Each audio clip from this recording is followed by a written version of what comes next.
So ayun guys, ito na, buksan na natin yung parcel na dumating dahil excited na rin ako guys na makita kung anong laman nga talaga nito at hindi ko pa siya nakikita dahil pinasa lang sa akin yung picture nito guys pero hindi ako satisfied na hindi ko siya nakikita ng actual.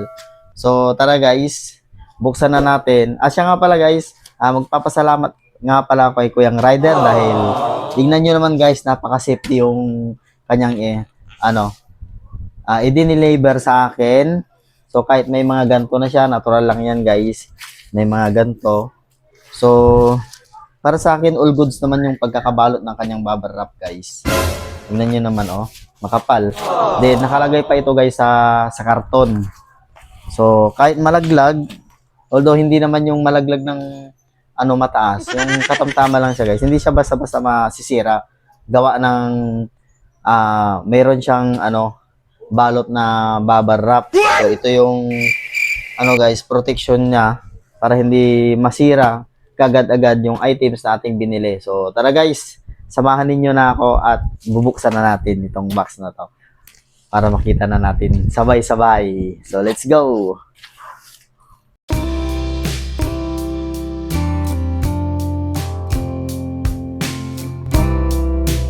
Ito nga, lagayan nga to ng guys, damit. Cabinet siya. So, ito ngayon ay i-assemble ko guys. Tignan ko kung matatapos ko ngayong gabi na to. Kung hindi naman, may bukas pa naman eh. Pagdating ko ulit galing trabaho.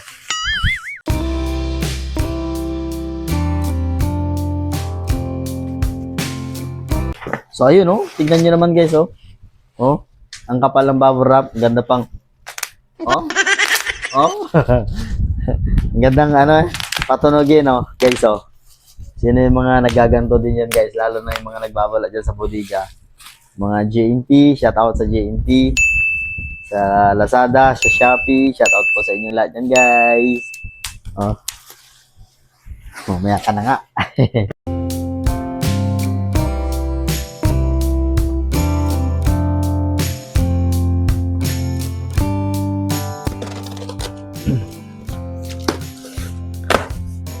Uy, ayun oh. Ayun oh, ayun oh. Ayun oh, ayun oh. So, ayun oh. So, ito na guys. Nakita ko na. Ito, yung kanyang laman ngayon guys. Ito yung i-assemble natin ngayon guys para maging cabinet, lagayan ng mga damit natin guys. So, ito yung kanyang siguro guys, takip. So, ito yung kanyang gulong. Ito yung kanyang gulong guys. Dalawa, tatlo, apat na gulong guys. Lagay muna natin dito.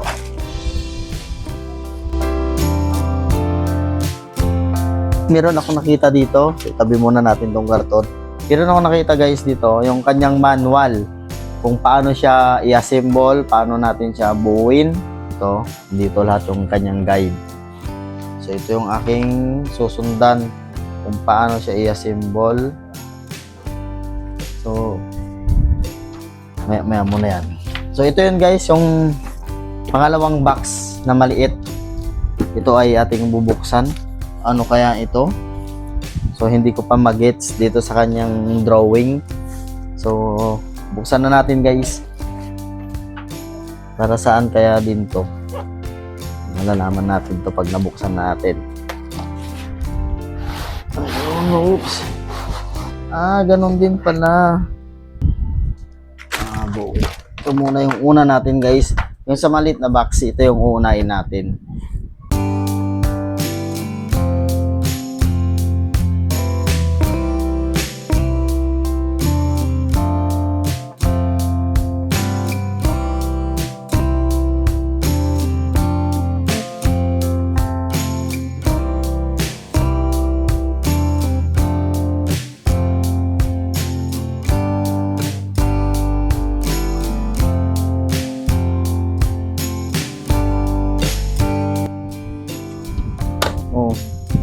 Takip niya pala to.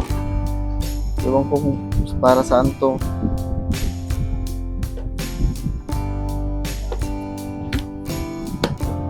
Ayun. May lock na tayo guys. Ngayon, to. Ano to? Lagayan ng damit ba to o ano? Tawa ko talaga. Ayun, para saan to? Tsaka para saan to? Ano nakalagay dito? Ayun natin kung para saan to. Mayroon siyang ano dito guys eh. Apat na ano ba to? Ito? Hindi ko alam kung saan to nilalagay. Nakikita muna natin yan kung para saan to. Alam ko na. Parang hindi pala magbukas lagi to. Ito yung nilalagay dito. Ay nako. Talaga naman.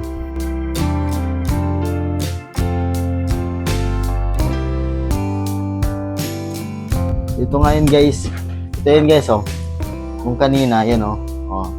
Yung apat na parang botones niya guys. Dito pa nilalagay. Ano to kasi guys magnetic. Kanina nung wala pa yan, bumubukas agad. Tingnan natin, sarado natin. Ayan oh. Isa nalalaglag. So ngayon guys, natapos na natin tong isang box.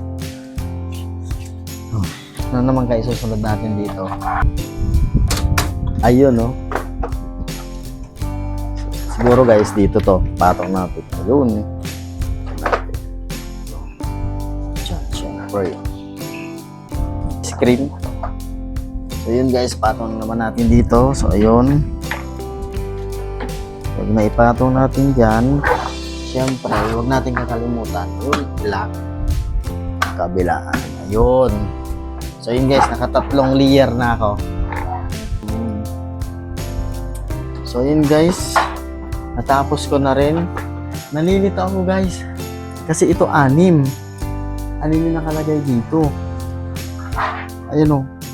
6. So yun guys. 1, 2, 3, 4, 5, 6. Yung nakalagay lang sa kanyang manual, 5 lang. 2 ang may takip. Yung pang-6 siguro ipapatong lang talaga pero wala siyang lock. Kasi lahat ito guys may lock. Ayun guys oh. Pakita ko sa inyo. Lahat ng sides, lahat ng gilid may hanggang doon sa baba guys. Mayroong lock yan. So ayun guys, natapos ko na sa wakas din. So inaantok na ako. So ito na yung aking na-assemble na box. Lagayan po ng damit. So napakaganda naman guys. Ang kulay nito guys ay kulay cream. Ang gandang kulay no. Meron pa siyang gold. So ayun guys, natapos ko na. So magbababay na ako guys dahil inaantok na ako. Gusto ko nang matulog. So ayun guys, sana nagustuhan ninyo yung aking unboxing dito sa box na lagayan po ng damit na in-order ko po na ibinigay sa akin. So ayun guys, so maraming salamat po lalo na sa mga nanonood sa akin. The only one guys ay ang OFW na lagi pong sumusuporta sa akin. So maraming salamat po. At sa mga kaibigan ko nandyan guys na nakasubaybay sa aking vlog, sa mga bawat upload ko po na lagi po silang nanonood. So maraming salamat sa inyo lahat dyan guys sa patuloy na pagsuporta kay Bads TV Vlog. So hanggang dito na lang guys. So bye-bye na guys.